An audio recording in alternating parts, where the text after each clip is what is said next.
Have you ever in Yu-Gi-Oh wanted to either build a deck or just starting and you need a deck?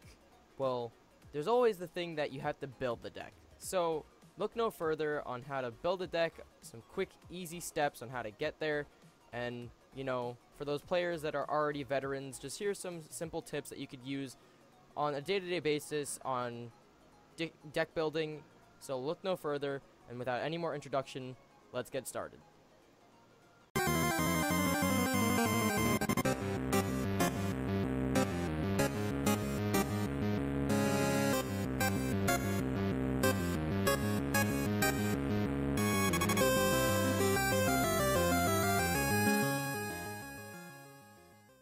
So, what is up, boys and girls? Creeposaur from Creeposaur Inc. here, and today I am here with YugiBot.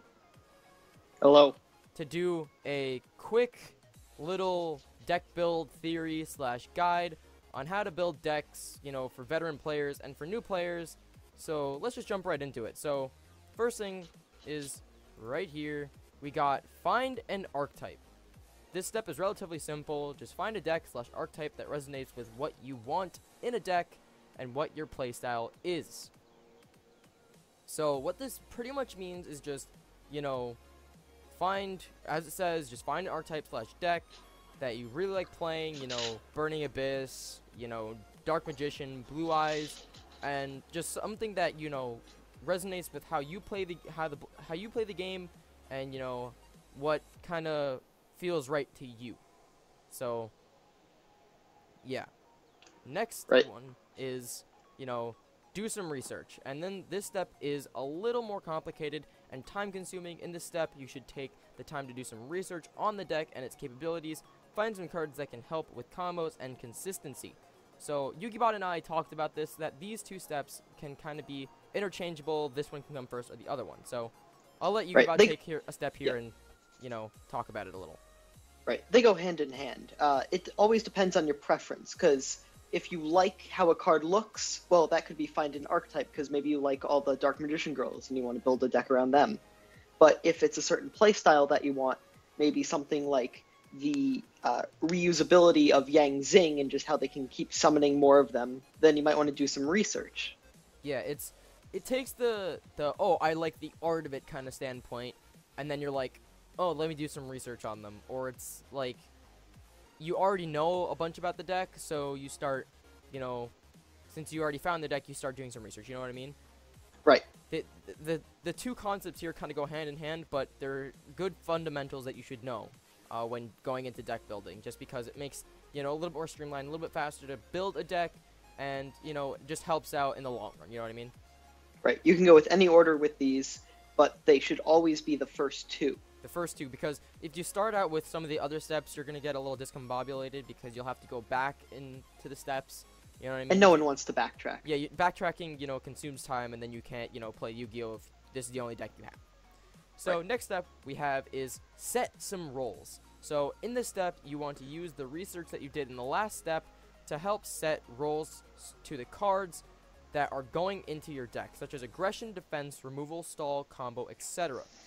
So when I say set some roles, is that you want some cards to, be, again, aggression, defense, removal, stall, combos, so that since you have roles, you can decide how many you want to play in each of them. And that just goes as a good segue into set some ratios.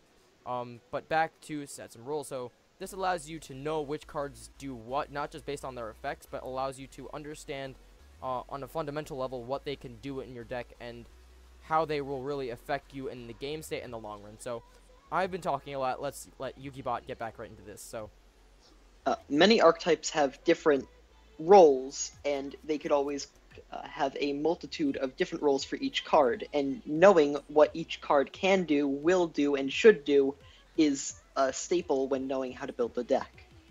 Yeah, because without knowing your roles, when you get into setting the ratios, you could put, a removal card that requires, and let's put, an initiator or something like that, a catalyst card that it needs it to get the effect off. You could play more of that than the catalyst. So you're playing a card that is essentially, if you're playing it at 3 and the catalyst at 1, you're going to be playing something that you need something else and more, you know, more often than not, you know what I mean? Right. So you're gonna need, you need the catalyst card, but you don't really need the you know, removal The card. you, right. The perfect example for this could be Brilliant Fusion. You could Yeah. play 2 or 3 copies of it, but you're only going to be playing one Gem Knight monster.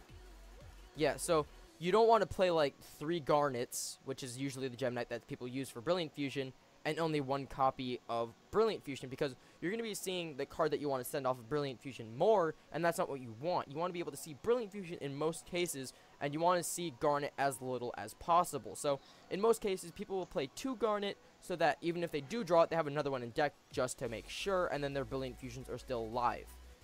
Right. So into setting the ratios, this step is where the deck starts to take shape.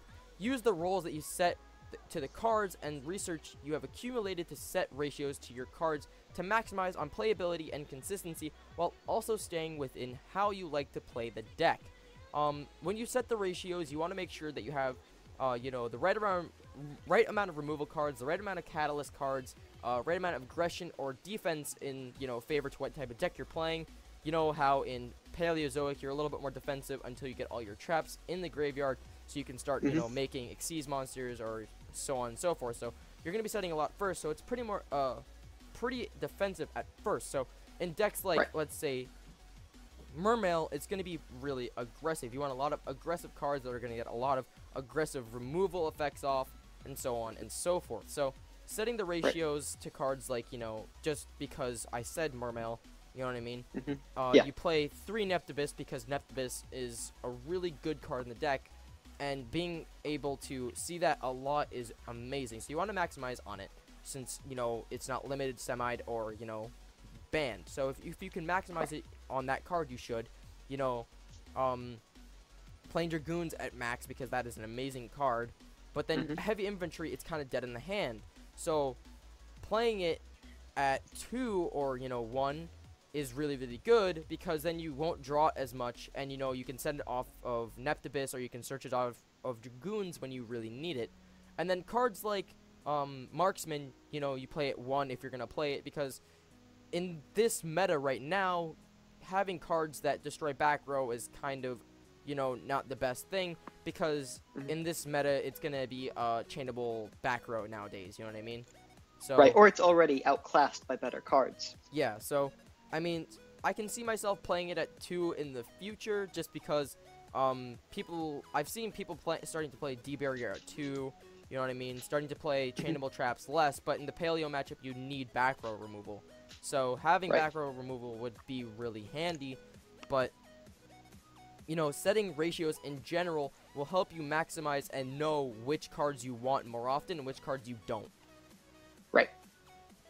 So next up, we have testing, and this is probably one of the most important parts of all of the steps, other than, you know, finding the deck you like and finding the ratios. This one is just gonna let you know what you need to, you know, when you go back to setting the ratios. It'll let you know which ratios are wrong and which ratios you need to adjust and fine-tune. So use this step to find out how your deck plays and what needs fine-tuning, while finding out what matchups are easy / difficult, as to create the appropriate side deck, and to find out what sides to, you know, sides are good against what matchup, and when to side out and when to appropriately side in cards. Right, because just remember, just because the concept is good doesn't mean it will be a good deck. Yeah, you could have any single deck you can think of, like, oh, what about an Abyss, Mermail, and Infernoid deck? On paper, that might sound good because of all the discarding stuff, but once you actually test the deck, you're like, oh, none of this works. Yeah. And then you have to go back to the drawing board. Yeah, especially because, just because you said Infernoid and Water, I mean, we talk about it at lunch jokingly, but when you come up with cool concepts, you should, like, if you're coming up with a cool concept, because that's how, like, meta-defining decks are born, you should really see what cards do what at first, because, again, going all the way back to, you know, do your research. You know, doing your research, you want to see, you know, what the deck can really do, and then when you go to setting the roles, you'll really start to find out if the deck will work or not. So these rules are just, or not rules, but guidelines you can follow, are just fundamentals to how you build a deck, and that's what we want to really get across to you guys, because some people overlook this and just go net deck, but then again, you can top an event by net decking. But if you really understand what the cards do, and by setting rules and doing your research, you put yourself ahead of, an opponent who is net decking. You'll play better than them. You'll understand the deck, your deck and your opponent's deck better. Right. Now, for all that don't know, what is net decking? So net decking is when you just, go online and just see what deck is doing good, or just like see a deck and completely copy it. So right now, as people are playing Paleo and Zodiac a lot, along with people starting to play like 60 card Infernoid, a lot of people are just net decking a player who topped an event's deck and just play that because they saw that it was good. And that net decking is something that is easy and will probably give you a good payoff, but sometimes even if you do net deck, in most cases you won't go and top an event because you don't have the full insight on what the deck can really do, its roles, and again, the research that went behind it for that player who most likely did their research and set the roles and fully understood the deck. Right. When you net deck, you're essentially just skipping all the steps right to testing, and you are just forgetting every single combo that the original creator might have thought of and all of their thoughts. You're just ignoring them. Yeah, so after testing, we have honorable mentions. So honorable mentions is just a quick little, as you can see, sentence here. Try to always keep your deck updated, just seeing as what is the meta and stuff like that, and always try new things with your deck. Sometimes you could see one way of your deck, but if you try something else, you could see that it might be better or worse, because even if you're updating your deck and something bad, you put something bad in there, at least you tried it and you can see how the older version of your deck was better, and or if you put something good in, you can see how your older version was worse. And it will not only give you an advantage against your opponent because you see the way your deck works in the new version, but it will also allow you to have better thinkings when coming up with a new deck. Right. And another just general rule for everyone is just to keep the ban list. Just keep that under check. Yep, definitely, because that changes like every 5 months, but it's important. Definitely something to keep in mind, because when I saw the ban list, I immediately changed my deck because I wanted to be playing in the new format. Because if you get a jump start on playing in the new format, you can understand how your deck's gonna work, or if you want to jump ship and find another deck, you know what I mean? You're not gonna waste time how some players just change last minute, because some players don't always have the luxury of being able to jump ship and find another deck immediately. So it'll give you the time that you need before next format comes into effect to either build a new deck or know when you want to get back into the game by slowly building a new one, and then you can come back and use these guidelines to build a new deck. And then another step is to be aware of upcoming sets, because upcoming sets could define the meta. Like especially because of when this video is being posted, the next set with all of the True Kings. Yeah, those are gonna absolutely obliterate the meta as we know it now. Luckily, I was able to get water, and water throughout every single format has been able to play through. You don't see like people getting first with a lot of events, but you can see them getting like top 32s and top 16s, which is still pretty good. And the deck just pushes through back row and pushes through a lot of the meta that has been here before. So I was lucky enough to pick a deck that can survive through a lot of formats. Right.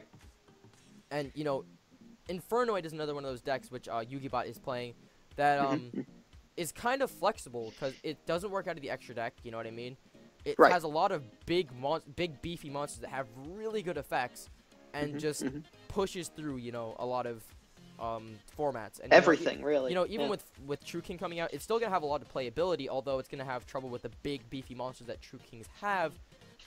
You can still supplement in some kind of removal cards, you know what I mean? Try and find out what cards are really good against it, especially. And don't forget, you have a side deck. Side decks are one of the most important parts of the game, because you might lose in game 1, but games 2 and 3 you'll have an inherently better chance of winning based upon your side deck. So you definitely want to know what deck is to be in that format, and what decks, because then you'll majority make your your side deck for that, and then some other parts for some other matchups that are a little bit hard to get over, more difficult, a little bit difficult to get over, but still you want a side for them. So majority for the deck to beat, and then some other stuff to have against the other decks.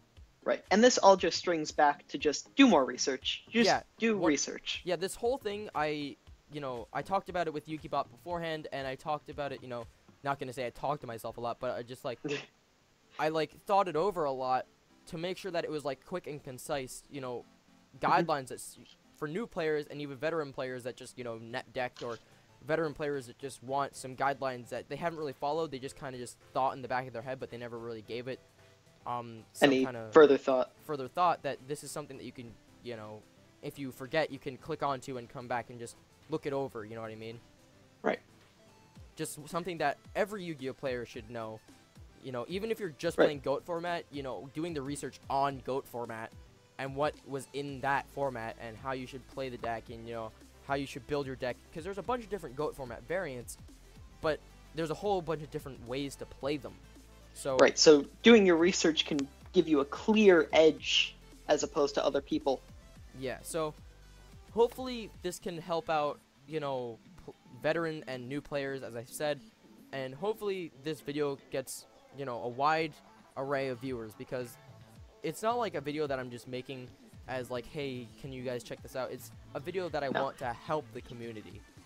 You want this to be a staple card in every player's deck of the mind. Yeah, pretty much. So, hopefully you guys enjoyed this video. Let us know in the comment section below of what you think of the guidelines and stuff like that, and what you guys think of just the whole idea in general, you know what I mean? If these are good guidelines to follow, and yeah, I believe that these are some good guidelines to follow.